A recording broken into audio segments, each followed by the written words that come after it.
Seriously sorry. তো আজ আমি খুব একটা সকালে উঠিনি, এখন বাজে ঠিক 8:30। আর আজ রবিবার। যেহেতু রবিবার, আজ আমাদের কি জানো, আজকে সিবিটি, মানে থার্ড সিবিটি, 3 নম্বর কম্পিউটার বেসড এক্সাম, বুঝলে? তো সেটার প্রস্তুতি আমার খুব ভালো নয়, আগেই বলে রাখছি। চলো আমার দিনটা শুরু করে। সো আজ হচ্ছে এই পতঞ্জলির টুথপেস্ট আর এই ব্রাশ। আজ দিদি যেহেতু বাড়িতে নেই, তো বুঝতেই পারছো এই ব্রাশগুলোকে আমাকেই ইউজ করতে হয়। তখন চুল খুলে ব্রাশ করা হয়ে গেছে, যেহেতু চুলটা খুলে আগে চুলটা চিরুনি করতে হবে। আর হ্যাঁ, আমার চুলটা অনেক সিল্কি, খুব ভালো যত্ন নিলে চুলটা অনেক সুন্দর থাকে। কিন্তু কি, আমি প্রতিদিন যত্ন নিতে পারি না, সময়ের অভাবে আর কিছুটা অলসত্বের কারণে, বুঝলি? তো এই তো আমার চুলের চিরুনি করি, তোমরা দেখো। আর চুলটা তাড়াতাড়ি যেন বড় হয়, তাহলে আমি তাড়াতাড়ি দান করতে পারবো। এই তো চুলের যত্নের জন্য আমি বিটরুট জুস প্রতিদিন খাওয়ার চেষ্টা করি, কিন্তু হয় না, কারণ আমি থাকি হোস্টেলে। হোস্টেলে প্রতিদিন বিটরুট পাওয়া যায় না। পাওয়া গেলেও সেটা হয়তো কেউ রান্নার চাপিয়ে দেয়, বা কেউ নিয়ে যায়, বা কেউ বলে প্লিজ দিয়ে দাও, অন্যদিন তোকে এনে দেবো, কিন্তু আজীবনেও কেউ এনে দেয় না। তো ওটা খাওয়ার পর এখন বাজে ঠিক 10টা। তো আমি ছাতু খেয়ে রেডি হচ্ছি। বিটরুটটা কি পেট ভরানোর জন্য নয়, আর ছাতুটা হচ্ছে পেট ভরানোর জন্য, বুঝলে? তো আমার লবণ দিয়ে ছাতুটা গুলিয়ে নিয়েছি খাওয়ার জন্য। এরপর ছাতুটা রাখি, রেডি হতে হবে এক্সামের জন্য। সো আমি রেডি হচ্ছি। এই তো বাইরে চলে এসেছি, বৃষ্টি পড়ছে একটু হালকা হালকা। আর 2 মাস পরই দুর্গাপূজা, জানো?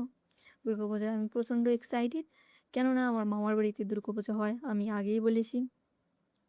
সো সেই জন্যই আমি অনেকটা এক্সাইটেড, আগেই বলেছি। আর আমার মামা বাড়িতে আমি একমাত্র মেয়ে। আমার মামা বাড়িতে কোনো মেয়ে নেই, মানে আমি একমাত্র ভাগ্নি। আর আমার যত মাসি আছে বা যত মামা আছে, সবারই ছেলে। সো বুঝতে পারছো। সো ওখানে মামিরা জাস্ট কাজ করায়, বুঝলে? কাজ করানোর জন্য, মানে দুর্গাপূজার সমস্ত কাজ করার জন্যই আমাকে নিয়ে যায়। আর আমি পুজোর কাজ করতে খুবই ভালোবাসি, কারণ আমার মা প্রচণ্ড ভালোবাসে।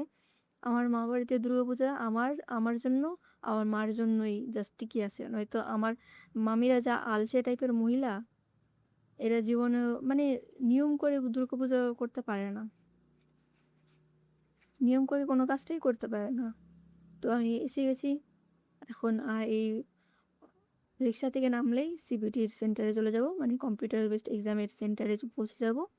তো বৃষ্টিতে আমার চুলটা অনেকটা ভিজে গেছে, শুধু আমার চুল না, আমার জামা কাপড়ও ভিজে গেছে। আর জানি না, এসব খাটছি। আর আমার 12-এ উঠে গেছি, বুঝতে পারছি না যে আমার লাইফটা ঠিক কোন পথে যাবে। 18 বছর হতে চললো আমার, এই 24-এ আমার 18 বছর হবে, বুঝলেন? বুঝতে পারছি না কি করব জীবনে, অনেক টেনসড আছি। আর আমি আমার বাবা মায়ের একমাত্র সন্তান। আমার বাবার এমন কোনো সয় সম্পত্তি নেই যে আমি বসে খেলে বা আমাকে ভালো ঘরে বিয়ে দিলে খুব ভালো জায়গায় থাকতে পারবো, এমন কিন্তু কিছু না। আমার বাবা যা রোজগার করে তার সব, দুটো বোন আছে ওনার। একটা আমার বড় পিসি বিধবা, আমি আগেই বলেছি, তার 2 মেয়ে। বড় মেয়েটা নার্সিং করছে, আর নার্সিং করে খুব একটা আহামরি যে বেতন আসে তা কিন্তু নয়। তারপর আমার ওই বড়দির ছোট বোন, ও আছে, ওকেও অনেকটা সামলাতে হয় আমাদেরই। আমার বাপের পয়সাতেই ও চলে। আমাদের যে মিষ্টির দোকানটা আছে, ওই মিষ্টির দোকানে আমার ছোট পিসির হাজব্যান্ড কাজ করে, বুঝতেই পারছো। তো সম্পূর্ণ খরচাটা আমার বাবার ওপরেই আসে। আর আমরা একটা বাড়িতেই থাকি, ঠাকুমা থেকে শুরু করে সবাই, 2 পিসি, পিসিদের ছেলে পিলে। আবার ওই ছোট পিসির ছেলে কানে শোনে না, কথাগুলো ভোঁ ভোঁ করে কথা বলে, মানে জিভে অনেক জিভে অনেকটা সমস্যা আছে, সেটার অপারেশন করাতে হবে। তো আমার উপর অনেক চাপ, বুঝলে? তো এসে এই তো ছাড়ো আমার সমস্যার কথা। আমি চলে এসেছি মেট্রো স্টেশনে। এখন পরীক্ষা হয়ে গেছে, এখন শুধু বাড়িতে ঢুকবো। তো আমি মেট্রোতে উঠে গেলাম। তোমরা বাইরের দৃশ্য দেখো, খুব সুন্দর না বাইরের দৃশ্যটা? Enjoy it.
তো আমি বাড়ি চলে এসেছি।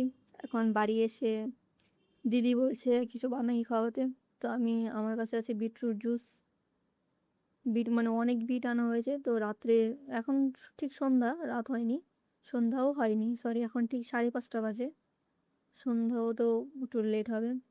তো এটাকে আমি দিদিকে বিটরুট জুস বানিয়ে দিলাম, কারণ ও এটা খেয়ে হসপিটালে যাবে। আর কিছুক্ষণ পরেই ওর ওর ডিউটি 7টা থেকে শুরু হবে, 7টা থেকে পরের দিন সকাল 10টা পর্যন্ত। তো ওর জন্য কিছু একটা টিফিন বানিয়ে দিই, কারণ ও কিছু রান্না করতে পারে না। আর ওরই বা বয়স কত বলো তো? আমার যদি 18 হয়, ওর বয়স হবে এখন 21, বুঝলে?